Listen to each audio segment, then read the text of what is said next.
in Malaysia time, and good evening to Dr. Mina. So welcome everyone to another distinguished lecture program series brought to you by IEEE Electron Devices Society Malaysia chapter. I am Nurul Ezaila Alias. I am one of the executive member from IEEE EDS Malaysia, and I am also a lecturer from UTM. So I will be moderating the session for today. So thank you to our distinguished speaker, Dr. Mina Rais-Zadeh, for spending time to present here, and also thank you to all attendees for this session today. So before that, let me allow and introduce to you Dr. Hazian Mahmad.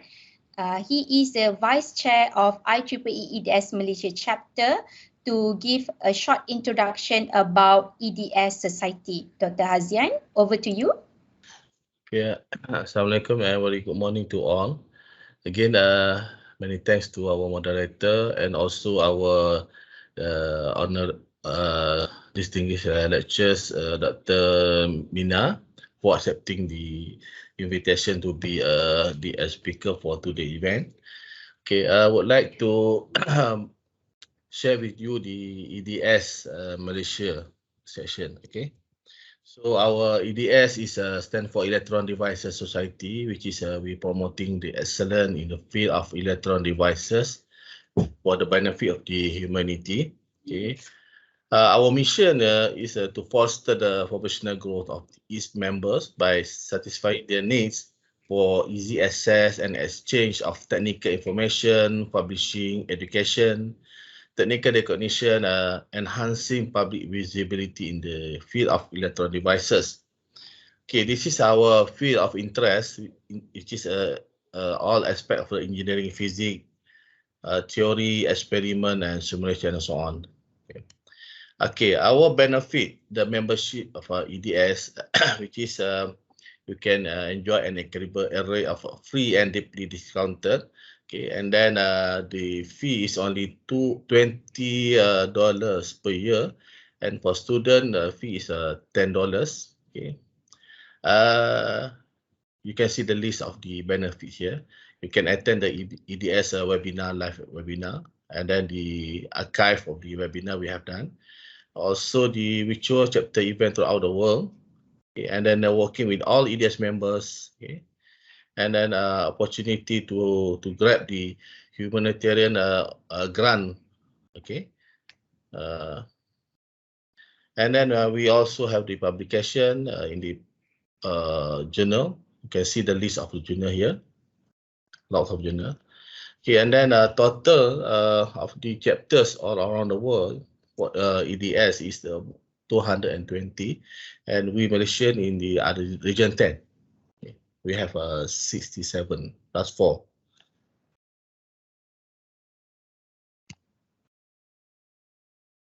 And then this is the latest ESCOM member of the IEEE EDS Malaysia for 2021 and 2022, 2 years term.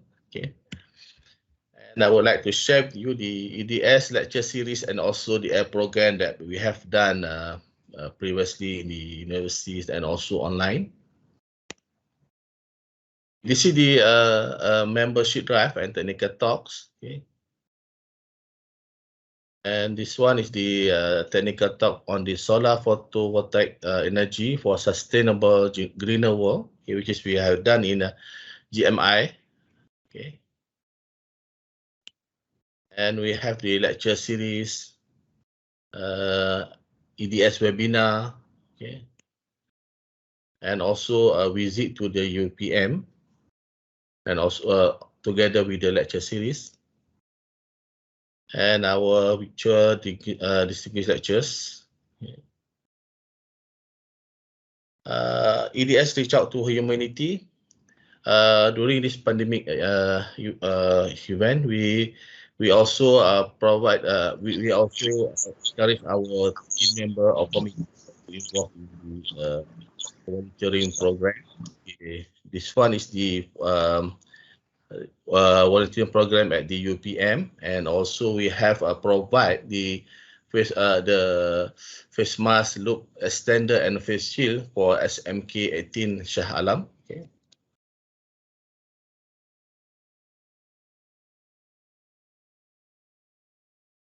Okay. Move to the EDS EDC education activities.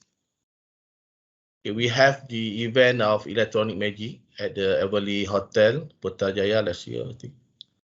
And we invite the participant from the Sekolah Alam Shah and the facilitator from the EDS Malaysia, which is Dr. Arwin and Dr. Aliza. She's the champion of the educational activities. Okay. And then we have also Region 10 activities, a new innovative challenge, which is led by the Dr. Aliza and Dr. Arwin. And the STEM program. We also provide the ETC program to the school, okay, which we train the student and also the teachers.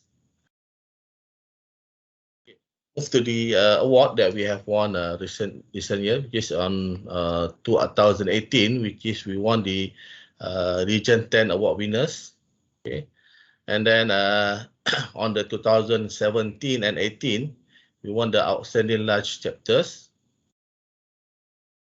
And then this is the award that we provide to our society or community, which is the first one is the Best EDS Malaysia Volunteer Award, Student Volunteer Award, Industrial Volunteer Award, Best EDS Malaysia Portfolio Award, Final Year Project Award, which is this one is a yearly award that we provide to our society. Postgraduate award, and this is the latest one that we have just concluded our conference RSM 221, which is we provide the best student paper award, best student presenter award, and best industry paper award. Okay, about the conferences that we have in EDS, actually we have a biannual conference that we have done since 1992, which is we have ICSE and also RSM. So we do it alternately. ICSE stands for International Conference on Semiconductor Electronics, and we have also Regional Symposium on Micro and Nano Electronics. So we just concluded our RSM on 4th August, last few weeks. Okay. Just to share with you the women in engineering. We just have our virtual live forum, which is titled an afternoon virtual session with woman past chair of IEEE EDS Malaysia, which is we have the speaker Prof. Nur Hayati, Associate Professor Dr. Badariah, Associate Professor Dr. Susi, and our moderator Dr. Nurul Ezaila. This is very inspiring and very good sharing session with us, which is they mentioned from the beginning to the expert. Okay. And just to mention here that Dr. Susi is our past chair, that the only EDS member that been selected as a member at large for the Board of Governor at Region 10. Congratulate to Dr. Susi and also others past chair. They are doing a great job. So we just following them. All right. So this is the promotion for the EDS Society. It will be a free EDS membership for a year until 31st December 2021, and valid for new members and also students. So you can use this code EDS Event 21 and then log into the IEEE EDS website. Okay, so please grab this opportunity to be with EDS, okay, with a free membership. All right. We also have the account for the Facebook, YouTube, Instagram, and we have official eds.org. Okay, you can see our activities, information inside this social media. Okay, you can interact with us also. And also for your information, our webinars, our DL talks, and others technical talk that we have done in previous session, you can always take a look on our YouTube. We have put into our YouTube channel. Okay. So this is the upcoming event. This Monday, coming Monday, 30th of August. Please book your calendar. The time is 3 p.m. to 4:30, and the link is there in the screen. We have the Let's Talk event, which is the title is Semiconductor Modeling, and we have the speaker Muhammad Amri Ismail, which is from Imus Berhad, and Sun Tao, Ticket Application Manager from Silvaco Incorporated Singapore, and last is Professor Dr. Anis from IIUM, and the lovely moderator Dr. Nurul Ezaila. Okay. And also for the next year, we have ICSE 2022, which is we plan on August. Okay, and depend on the pandemic situation, so we plan for face-to-face, but very much depend on the situation. If we can have the face-to-face, full face-to-face, then we can have a face-to-face event. But if not, we will conduct the hybrid session. So I think that's all from me. Thank you very much for joining this event today. And then I hope you enjoyed the session. And back to you, Dr. Ezaila. Thank you very much.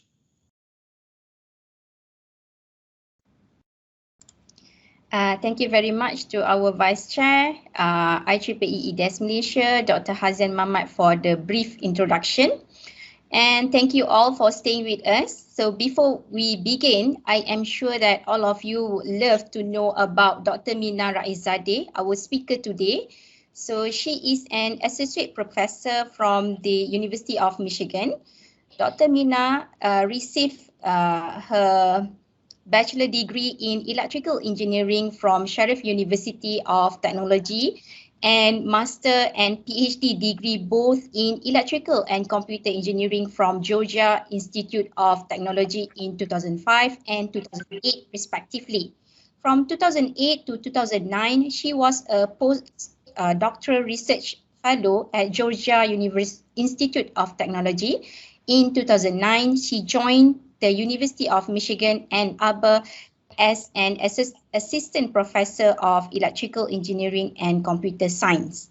From 2014 to 2018, she had been a tenured associate professor in EECS with courtesy appointment in the Department of Mechanical Engineering. She is currently leading the MEMS and micro-instrument development activity at JPL as a group supervisor for the Advanced Optical and Electromechanical Microsystem Group. Dr. Mina also has received several prestigious awards. With that, I appreciate, and please kindly mute your microphone to all attendees while Dr. Mina giving her speech. So let us welcome Dr. Mina Rais-Zadeh for her talk. The platform is yours, Doctor. Hi, can you hear me fine? Yes, I can hear you very clearly. Thank you. First of all, thank you so much for the invitation and kind introduction. I should say that no one has pronounced my last name as good as you have. So thank you so much, and salam alaikum. I am going to discuss acoustic and acousto-optic devices for space applications. As you have received a comprehensive overview, this is part of EDL lecture talk. So let me jump right into what we are doing here at JPL and what this talk is all about.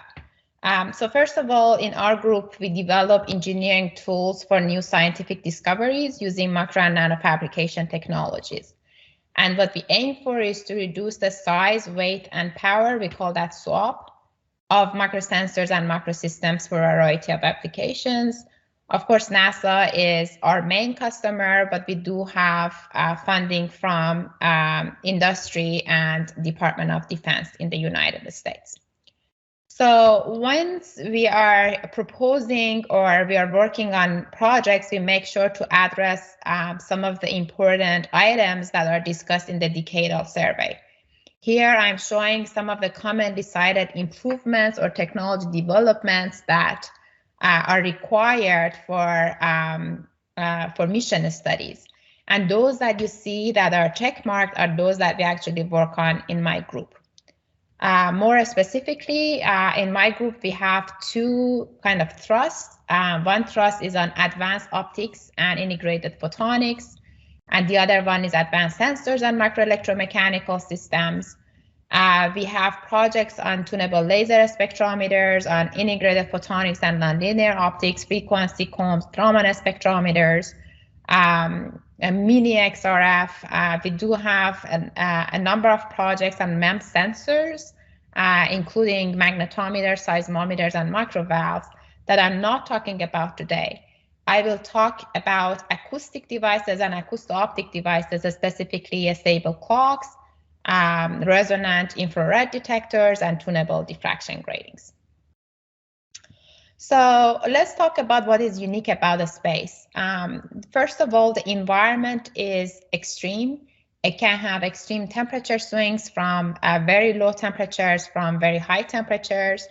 A lot of times you need to deal with high radiation levels, extreme low or sometimes extreme high pressures, gaseous environments, and so on. The other thing is the mission cost, which is proportional to the weight of the instrument and the weight of the payload that you're taking with you. And that means that you need to work with extremely low size, weight, and power and plus cost instrument. That puts some more stringent requirements on the devices that you're developing. And last but not least is the durability. It's a lot of times, as you will see, the mission may be very, very short. It may be even if just a few minutes long, but it does take time for the spacecraft to get where it needs to go. And so it needs to last a long time. And before that, it should have a long shelf time. So specifically for missions to hot planets, for example, Mercury and Venus, these are very difficult or extremely short in duration. The last successful one to Venus actually lasted less than a day, although it costed hundreds of millions of dollars. And that was because of the failure of various electrical and mechanical parts in extreme temperature of Venus. For example, for Venus, you have to deal with a temperature of about 500 degrees C, 460, 470 degrees C at the surface of Venus, and it's very uniform. So also the Venus atmosphere is very thick, it's far denser than Earth, and it's composed of carbon dioxide with a lot of sulfur oxide and a significant deficit of hydrogen. Therefore, if you are thinking about taking any probe or to survive on Venus, you should take with you instrument platforms that are made of high temperature tolerant materials and electronics. Some of the acoustic devices that I talk about today are in 3.5 microsystem. Actually, all of them are. They are based on aluminum nitride or gallium nitride, and these platforms have been shown to survive at temperature up to 1,000 degrees C. So they can enable higher duration missions to these hot planets. Specifically, why we are interested to go on Venus. The reason for that is that it's a terrestrial planet with similarities to Earth, and therefore exploring how the climate and how the geology work on Venus could potentially provide a much deeper understanding of the processes that are at work in our environment on Earth. And therefore, it's a very interesting kind of planet for scientists. There are increasing interest in exploring, going to Venus and explore that. So in terms of science, Paul, we need to understand the atmospheric formation, the evolution and climate history of Venus, determine the evolution of the surface and interior of that, and also understand the nature of this interior surface atmosphere interaction over time. So some of the potential instruments that are interesting can include seismometers, weather station, including pressure, temperature, and wind sensors. Infrared imagers is the one that I'm going to talk about. Actually, these last two are the ones that I'm talking about today. Infrared imagers specifically to observe or map geologic or characterize composition, also can be used as a navigation system at night. And of course, ultra-stable oscillators can be used for communication and also for radio telescopes. So the objective is to develop a technology platform that can offer multi-integration of these instruments, and that is high temperature tolerant and also inert to the thick gaseous environment that you can see on Venus. So let's talk about some of the recent advances in high temperature electronics. Semiconductors that are made of ceramics, gallium nitride, silicon carbide, they have been used to create a space grade microelectronics, for some times now, and they have been shown that they can be very high temperature tolerant. They can have high radiation tolerance. They're radiation hard, and they have chemical stability. In GaN material family specifically, there have been some research in argon-GaN heterostructure, and operation up to 600 degrees C has been shown. There have been, research in gallium nitride, and in that one, researchers have shown that you can operate for up to 1,000 degrees C in vacuum. And they have shown that the problem is with the devices that have been presented before that was basically the degradation of the gold or copper contacts. And so here we started by taking advantage of the existing know-how in gallium nitride-based electronics, but develop acoustic and MEMS-based gallium nitride-based microelectromechanical systems using maybe and leveraging some of the existing electronics in the GaN microsystem. Now, gallium nitride itself is very interesting for this kind of application. First of all, gallium nitride is the second most popular semiconductor today, only after silicon. It can be epitaxially grown on silicon film, which means that for microelectronics and for microfabrication technologies, you can really adapt the development path that was taken for silicon, because it's really, you are dealing with the same system. You have only a few micron thick layer of gallium nitride on your favorite silicon layer. Also, it's a high electromobility semiconductor. It can handle a lot of power. It's perfect for optoelectronic applications, of course. And interestingly enough, unlike silicon, gallium nitride is piezoelectric. And so it can enable a lot of different sensors and actuators.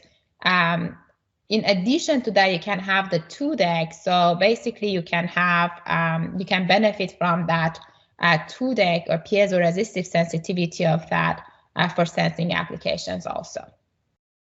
Now, if you're talking about sensing in the space, then you have the added advantage of this gallium nitride being a very wide bandgap semiconductor. So it's extremely stable in temperature and it's very inert to gases.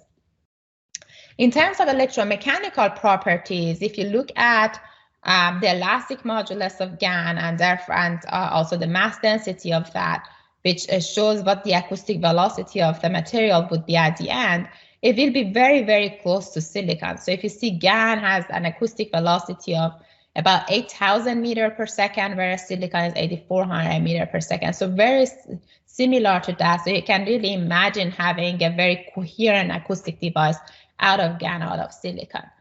The other thing is the figure of merit for acoustic devices that are resonant. It's called the frequency times the quality factor. And of course, the higher this number, the better. And again, interestingly enough, this number is very close to silicon and much better than some of the other piezoelectric materials that are out there. And also has a piezoelectric coupling coefficient that is a lot more than gallium arsenide, which is another, gallium-based semiconductor, popular one. So in terms of the first item, the ultra-stable acoustic devices in gallium nitride, people have shown, these kind of acoustic devices or MEMS-based oscillators. They have shown that you can achieve really low phase noise using the high quality factor you can get with micromachining of silicon. Very good power handling, and you can do very stable operation by compensating for the change in the mechanical properties of the material through compensation techniques.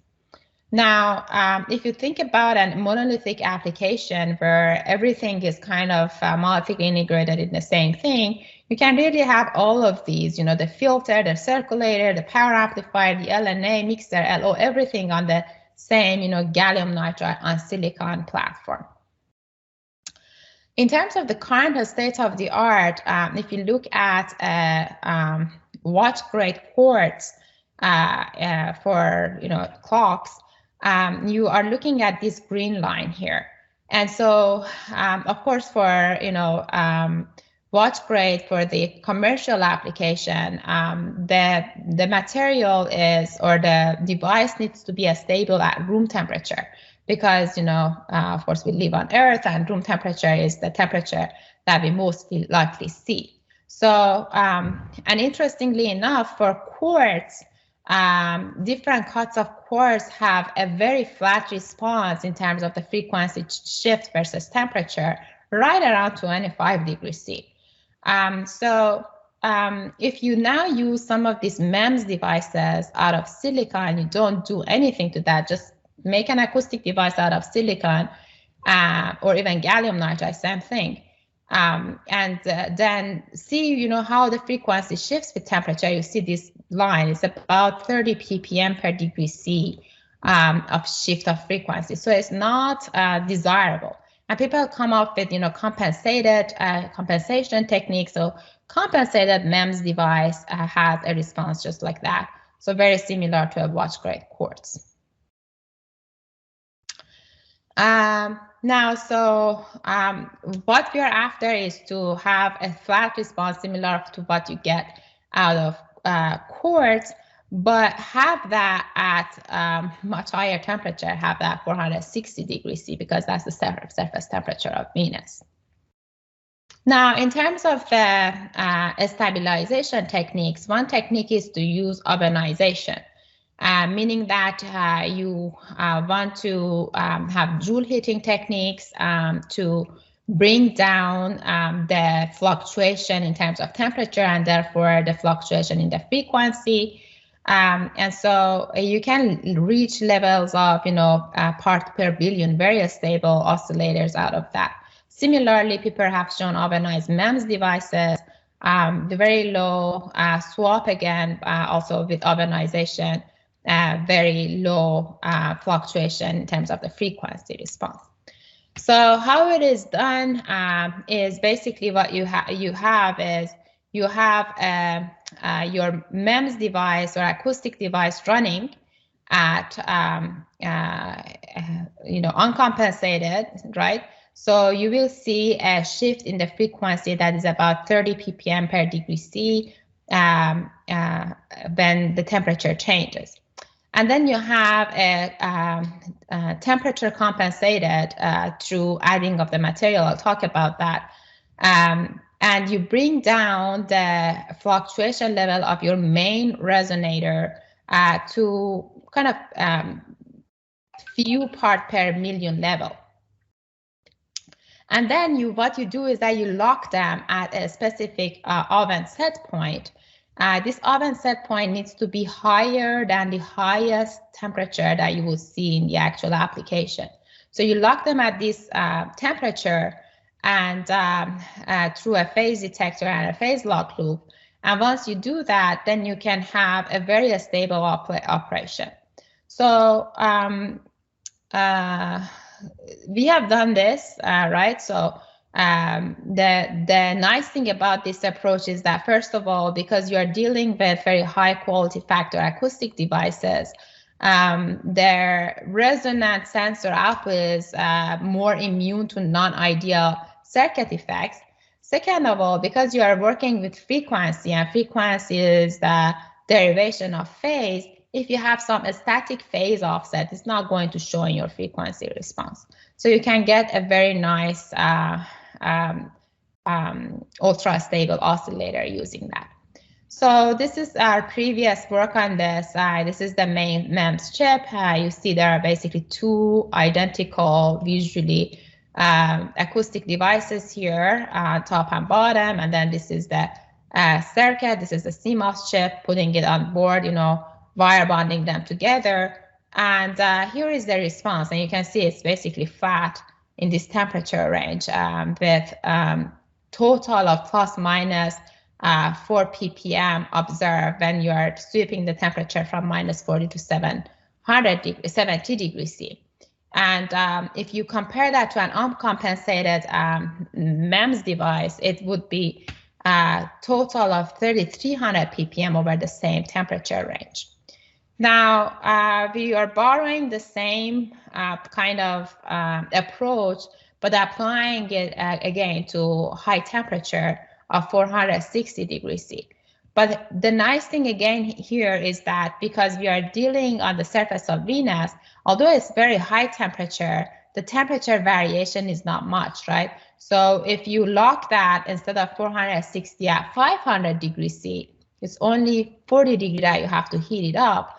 And you can basically stabilize your device with minimum power consumption.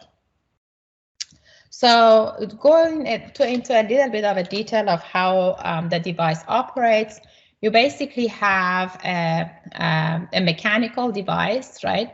It's vibrating in and out. It's a piezoelectric device, gallium nitride. So basically you have two electrodes here, for example, on the top. And when you have it in an oscillator circuit, basically you are applying a signal here, causing the vibration, picking up the signal in this other electrode. And the frequency is related to the acoustic velocity, which is Young's modulus over the density, square root of that, and the length or the frequency determining dimension. So if you go with a conventional design, this is what you're going to get. You're going to get very nice upper frequency response and quality factor at room temperature.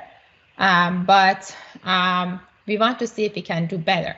So what we came up with was a SAW device, a surface acoustic wave device, very high quality factor using reflectors that we have at the two ends to reflect basically all the lost energy from the outside of the resonating area back. And here we have a frequency of about 1.9 gigahertz with quality of factor of 4,000. So it's a FQ of 8 times 10 to the power of 12. And then we have this on a doped gallium nitride substrate. So when you dope gallium nitride, similar to silicon, when you dope this material, you basically relax the matrix such that when the temperature increases, you wouldn't see as much change in the elastic modulus. So if you look at here, for example, these are 3 identical devices out of gallium nitride, and these 2 are either unintentionally doped, so that's basically almost as good as it gets GaN. And the other one is C-doped, which basically doesn't do anything to the elastic properties. And this other one, the black line, is silicon-doped or N-doped gallium nitride. And you see that we have improved its performance by almost a factor of 2, from 64 to 33. So you have a much better frequency response that way by doping of gallium nitride. And then we had the device operated at high temperature, and this was in collaboration with the Stanford University. So they have they could go all the way to about 460. There was no significant drop in the quality factor. Actually, of course, the quality factor improves if you're at lower temperature. But if you see, from room temperature up, it actually improves just a tad, but drops a little bit at around 450 degrees C. And so the residual TCF that we have, temperature coefficient of frequency, we can compensate that and get a nice, ultra stable oscillator.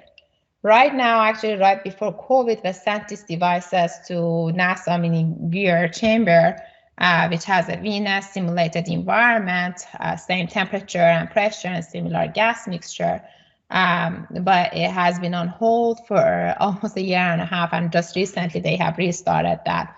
And so they're looking at these devices in terms of the inertness to those gases and exact simulated environment of Venus. Now let me switch topic just a little bit, talking about acoustic sensors. So for us, ultra stable oscillator, we want to have a very stable frequency response with temperature, as in we don't want the frequency to change at all if the temperature changes. However, if you look at an uncompensated device, you can actually use this change of frequency with temperature and make an IR detector out of that. So let's go over the basic of that quickly. It's basically in a class of thermal IR detectors. So with thermal IR detector, this is the generic model. You have a base, a kind of the device body that is isolated from the substrate thermally by but mechanically supported by the supporting tethers. And so if there is an incoming radiation phi incident on the device, you are going to have actually an absorber layer on top. So you're going to absorb that incoming air radiation and convert that to heat by an efficiency of eta. And your time response is related to the thermal conductivity of these tethers, as well as the heat capacitance of your device. So if you can look at the mechanical resonator, it completely resembles the same structure as a thermal IR detector. However, to be more specific, how it works is that you have this vibrating element. Then you have you cover it with an IR absorber. I'll talk about that.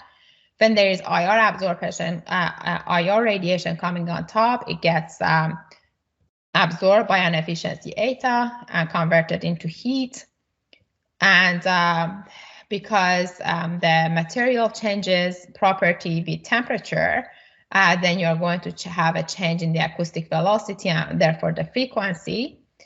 And what we do is that we compare that frequency change with incoming IR radiation with an identical device that is not coated with the absorber. We use the beat frequency, which is the difference between these two, as an indication of the power that was absorbed on the device.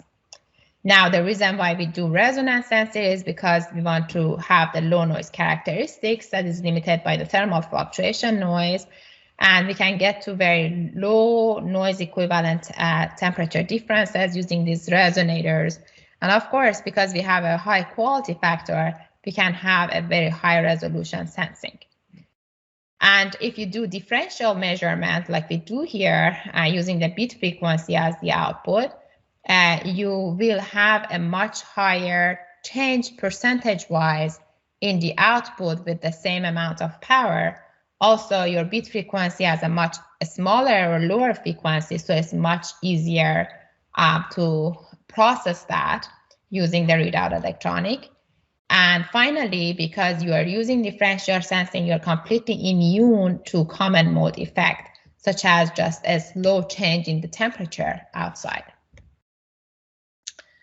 So this is some of the preliminary data using gallium nitride. You see the reference resonator doesn't change frequency when the IR radiation is turned on, whereas your sensor is changing frequency from 119.23 megahertz to 119.21 megahertz. But then if you do the bit frequency, the frequency is changed by more than 10% at a nominal frequency of 210 kilohertz.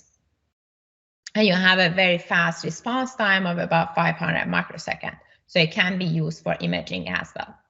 Comparing well with all the previous devices that are, in the class of thermal IR detectors. Now, again, we want to have this operated at Venus temperatures.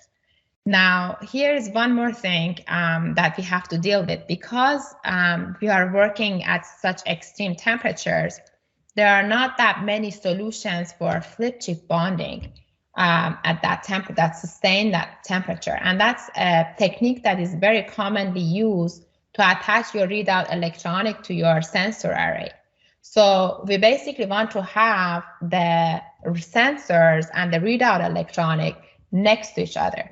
But here is the problem. When you have them next to each other, then you have to deal with all these routing signals that is coming out.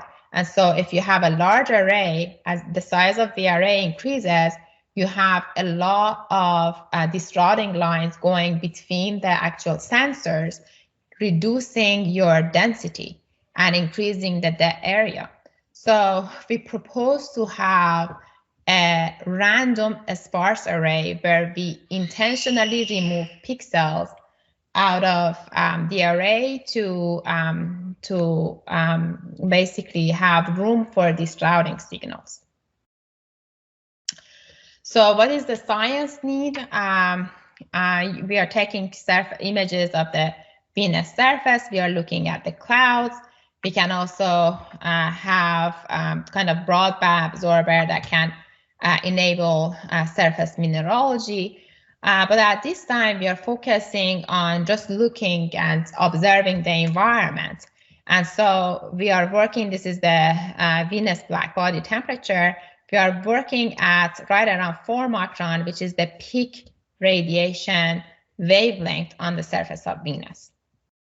So we actually have designed a thin film absorber structure with a peak absorption of 4 micron. So this is the simulated design response of the absorber layer. And it's fabricated using materials that are stable at high temperature and compatible with the standard fabrication processes. So this is how the design of the absorber looks like. We basically have a bottom gold electrode and a silicon nitride layer and an array of these crosses, which basically is basically our main thing, is the main material absorber. And then we can have another silicon nitride layer on top to better stabilize in terms of the temperature response, the coating performance. And so if you have a cover of silicon nitride on the top, you will have a redshift in the resonance frequency of this absorber layer. And these are some of the high temperature measurement responses.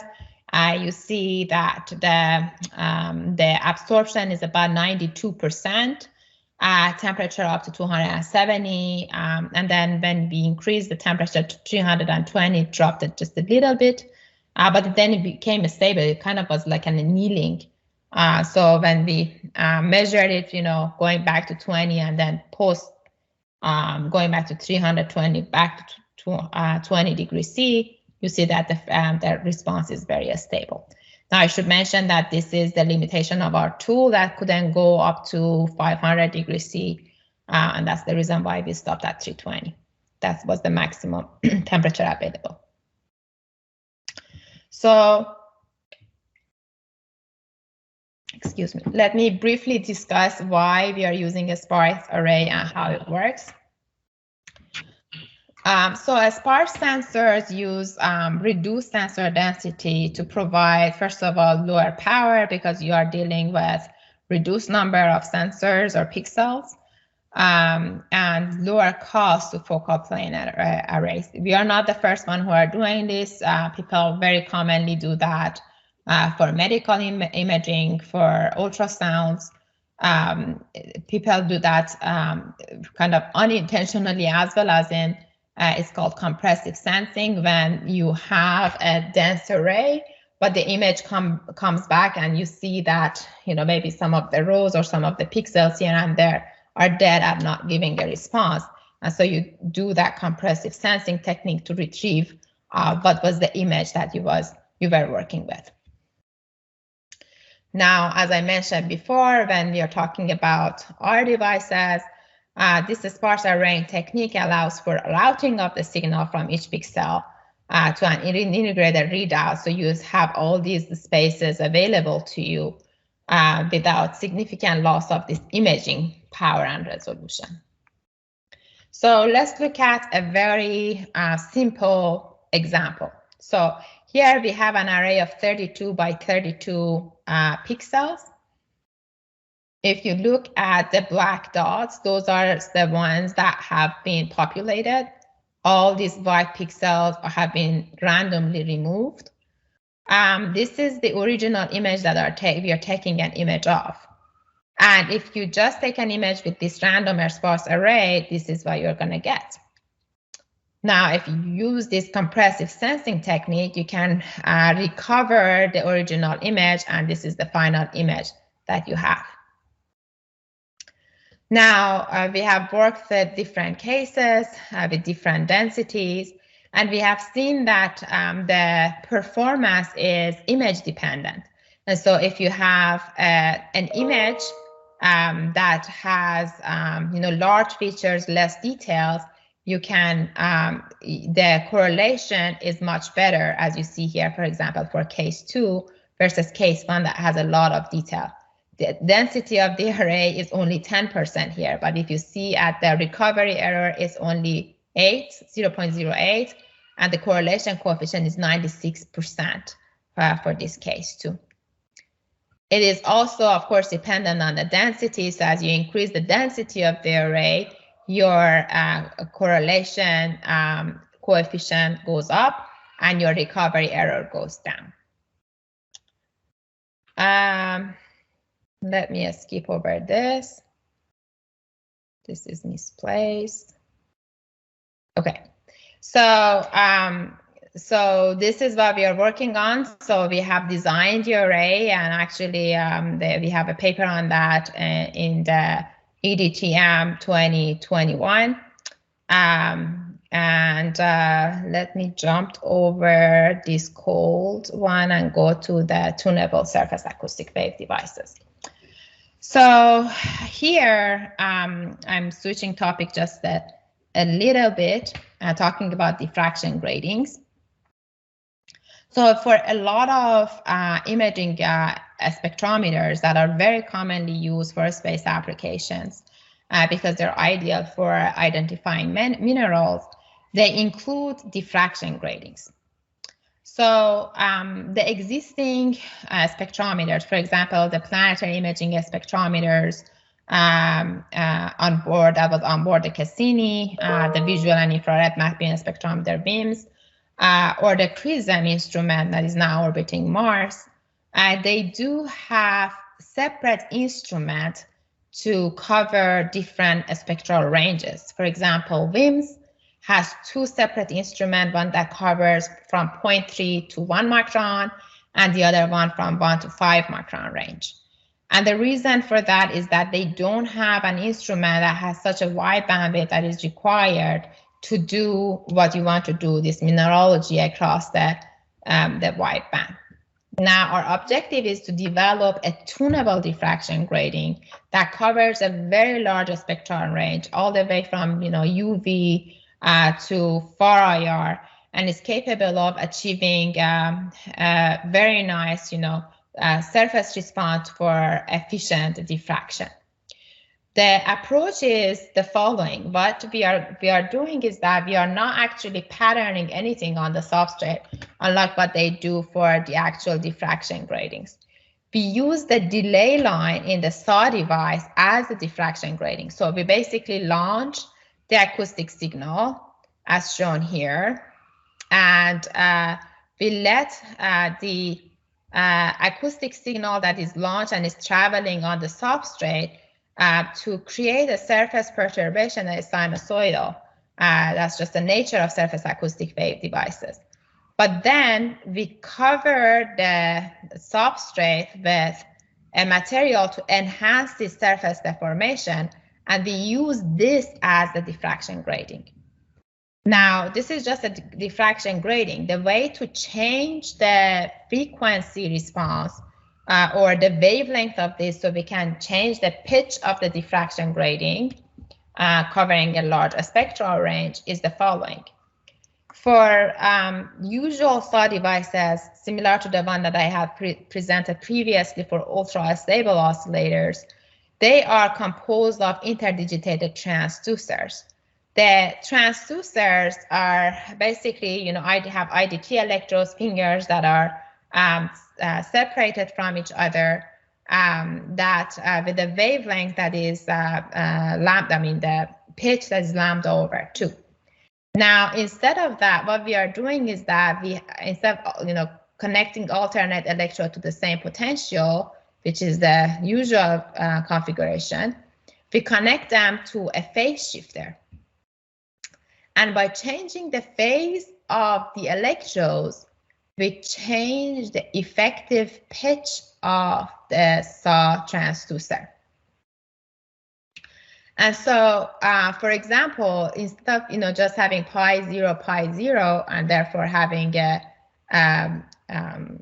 regular frequency or lambda, we have, let's say, pi, 4 pi over 5, 3 pi over 5, 2 pi over 5, pi over 5, 0. So from here up to here looks like the same finger. And so we are increasing the lambda by a factor of 5.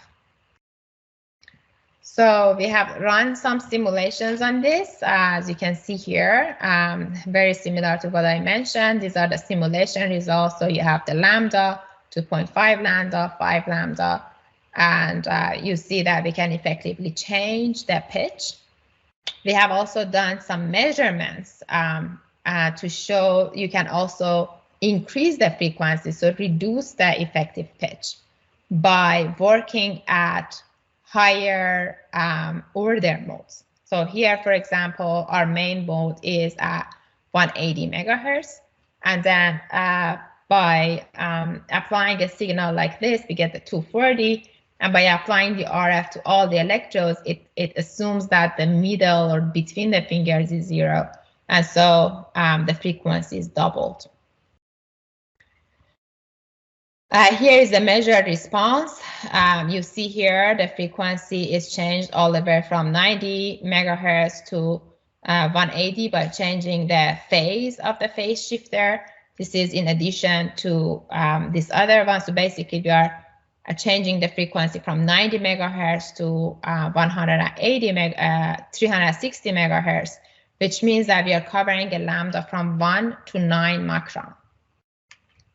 In terms of efficiency, we are about 40% or 35%, assuming a very small perturbation to the surface. And this is the LDV measurement result, the diffraction measurement result using a laser. And you see actually the actual profile is just a perfect sinusoid, as we expected. Now, to enhance the efficiency, what we can do is that we can amplify the surface optical response using a phase change material. So here, what we are doing is that we are covering the surface with a phase change material similar to vanadium oxide, for example. And then we run this acoustic signal and we let the stress that is caused from the traveling wave to change the phase of your phase change material. And then the phase of these changes, the crystalline orientation here. You will have different colors, for example, in the visible range, but in general, different refractive indices. And so you can use that as the diffraction grating and have a much higher diffraction efficiency. So these are the measured response done by in collaboration with Professor Coley from Clemson University. And you can see that visually also it's completely different in the two different phases. How it compares with other tunable gratings. Previously, people have shown tunable gratings, but they have been in kind of more of a mechanical structures, moving fingers. Of course, the problems and limitations with this is that you need to have not only very fat structure in the vertical direction, because otherwise you're not going to get much diffraction at the right wavelength, but also you need to deal with a material that a structure that is very big, and so it will have a very low shock tolerance. Our advantage is that because it's a surface acoustic wave material, it's a piezoelectric ceramic, it has the highest shock and temperature tolerance, and there is no need for high resolution lithography either, because we can easily work at the high order modes. So let me quickly summarize right before we end that time. We basically develop engineering tools for new scientific discoveries using micro and nanofabrication technologies. Specifically, we want to make devices for harsh environment that we can't commercially, we should not work on things that we can commercially attain. And we focus on reducing size, base, and power while considering the cost and development time.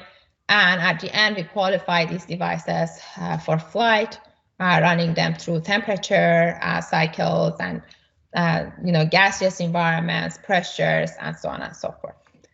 So with that, I want to acknowledge all the funding sources, the JPL and University of Michigan teams, my collaborators, and NASA and JPL.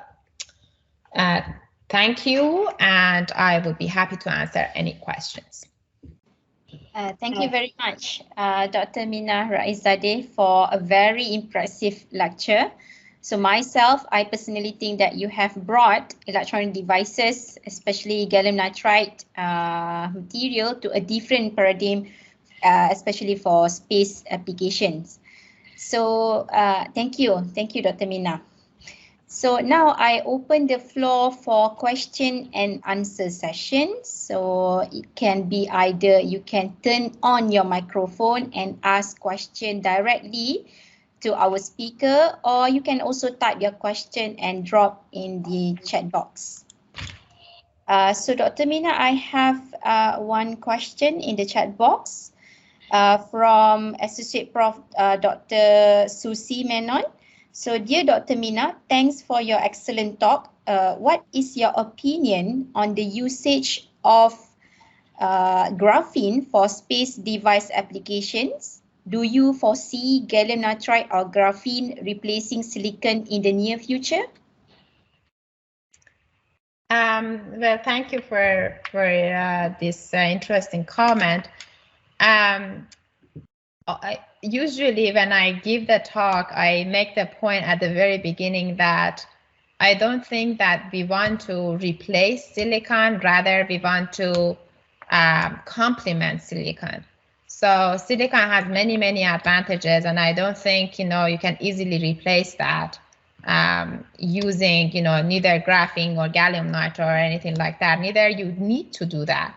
However, there are properties, like I mentioned, for example, the piezoelectric property that silicon lacks, and you can, add these all other kind of multifunctional materials on top of silicon, or have it in a separate package and in a multi,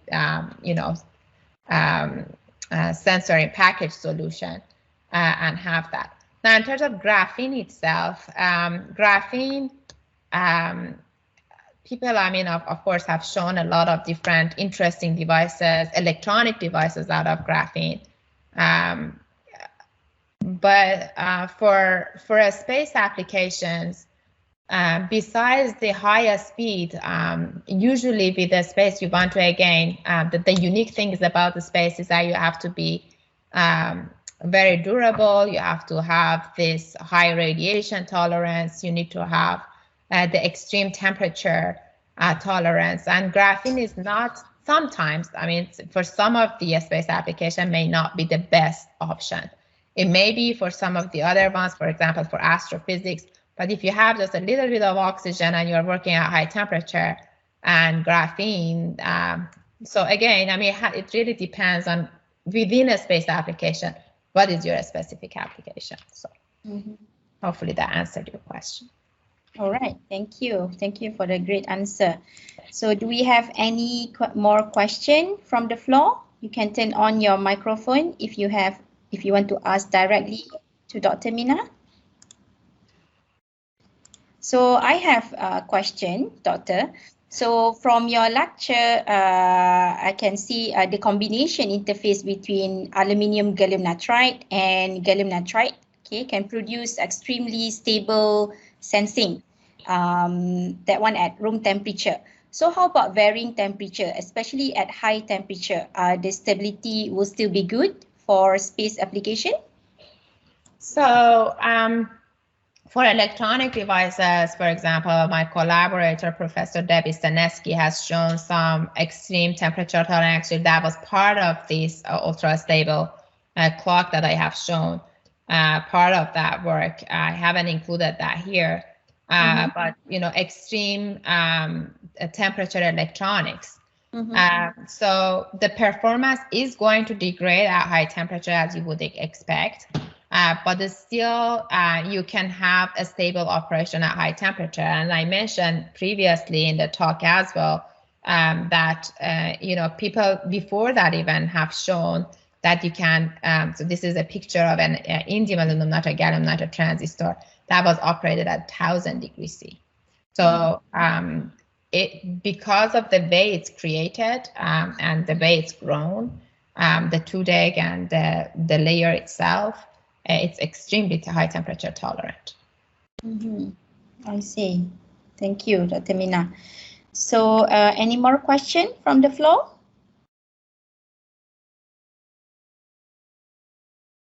All right, maybe last question from me. So the combination of aluminium gallium nitride and gallium nitride, so is your group have tried other than aluminium, is there any material seems to be good as that combination between aluminium gallium nitride and gallium nitride? Sorry, what is as good as that?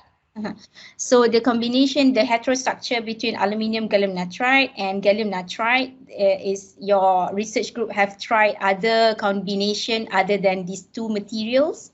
Yes, so we have tried both AlGaN GaN and also indium aluminum nitride GaN. I see. Both of them work fine. I think in the literature, the inAlan is a little bit better in terms of high temperature tolerance than AlGaN. But both of them at 500 degrees or 470 degrees C, both of them can work fine. It's more of the materials that you put on top, as I mentioned, you know, the ohmic contacts, the Schottky diodes that you have to create. Those are more susceptible to temperature than the base material itself. I see. I see. So it's all about the stability at high temperature, right? Okay, so we have two questions actually from at the chat box, okay, from Dr. Mazli Mazalan. So, dear Dr. Mina, I saw that SAW device based on lithium NB oxide, okay, as substrate in your presentation just now. I'm sorry, I maybe wrong pronounce it. So my question is, what is the application of the SAW in your project? So are you going to bring it to Venus? Thank you. Okay, so lithium niobate was one of the substrate that we have used. It was originally the substrate that we used. And the diffraction grating, honestly, that's not for Venus application. Lithium niobate, people have shown that can work at a high temperature. As you know, it's a pyroelectric. It's a very strong pyroelectric. So if you have temperature fluctuation, it's not going to do good.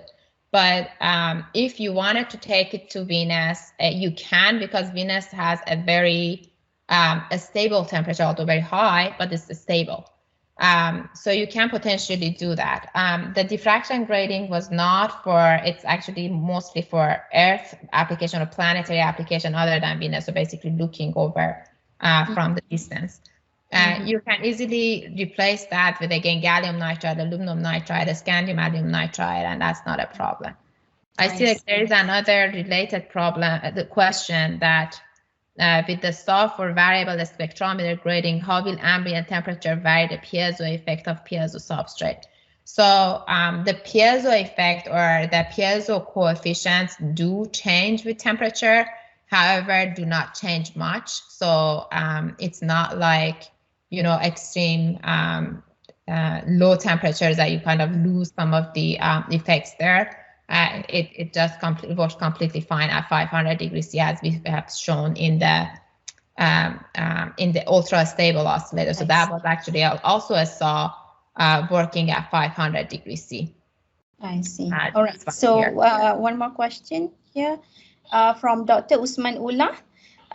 Dear Dr. Mina, thank you for your talk. As you have mentioned, space is rather an extreme environment, pushing the boundaries of physical parameters such as temperature, etc.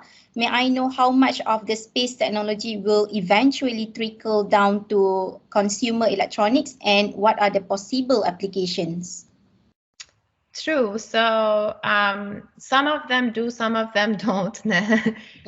Usually when they do, it's rarely for, I shouldn't say that. So a lot of times it may be for example, spectrometers that we are developing for a space application. It can be used for Earth sciences as well.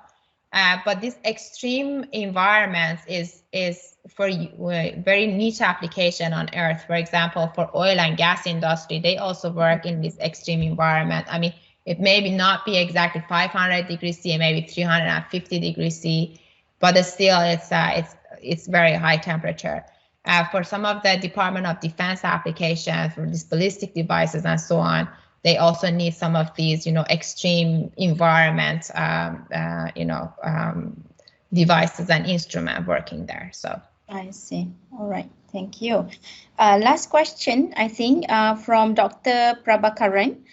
With respect to the SAW variable spectroscopic grating, so one of your slides showed that gallium nitride to be better than the BT and LINB oxide. So why not use gallium nitride in this instance? So let me bring that slide back. So lithium niobate, in terms of the piezoelectric coefficient, can you still see my slide? Yes, can. Okay. So lithium niobate, in terms of the piezo coupling efficiency, it's a lot better than gallium nitride or anything else, right? So the reason why people use lithium niobate for Acousto optic devices is because of that. It's because of this high coupling efficiency. You can use gallium nitride. You will lose definitely on the coupling efficiency, but you gain some on the extreme temperature tolerance. The other candidate is scandium dope aluminum nitride, which kind of compares nicely with lithium niobate.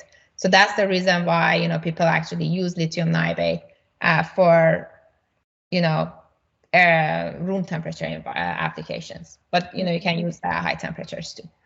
I see. So lithium niobate is the most stable at room temperature. All right. So I think last question from Dr. Maizatul Zulkifli. Dr. Mina, thanks for the talk. What is the most challenging part in your work to bring the devices to Venus? So it's the combination of the things that I mentioned. I mean, the main one is the high temperature. I mean, Venus has a very high temperature, but also it has an environment that is not inert. It's mostly carbon dioxide. It has some oxygen. It has a lot of surface oxide. And so all of these, if you are taking, you know, materials, they can easily sulfide or, you know, oxidize in that environment, especially because it's very hot at the same time.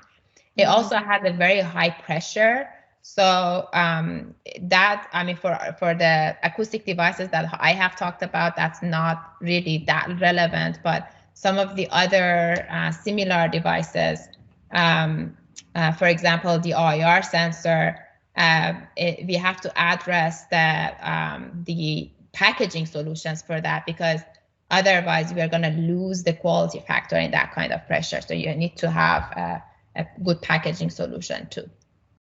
I see. Okay, thank you very much. I think no more question in the chat box. I think everyone finds it is very interesting. So electronic devices to a different level, especially for space application. Thank you very much, Dr. Mina. So on behalf of Ieee, I would like to thank all of you for your time to join our session. Especially thank you very much to Dr. Mina Rais-Zadeh for your valuable time with us. We are great honor to have you here. I thank you for sharing such an impressive research work for space application. So we delighted to hand over a virtual certificate of appreciation. Let me show the certificate. So before that, maybe the audience can turn on can turn on your camera. So we will have a photo session group after this.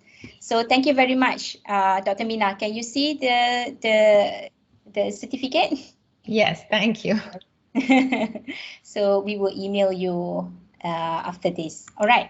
So I thank everyone for your support. So before we end, can we have quick a group photo? Kindly turn on your camera, everyone.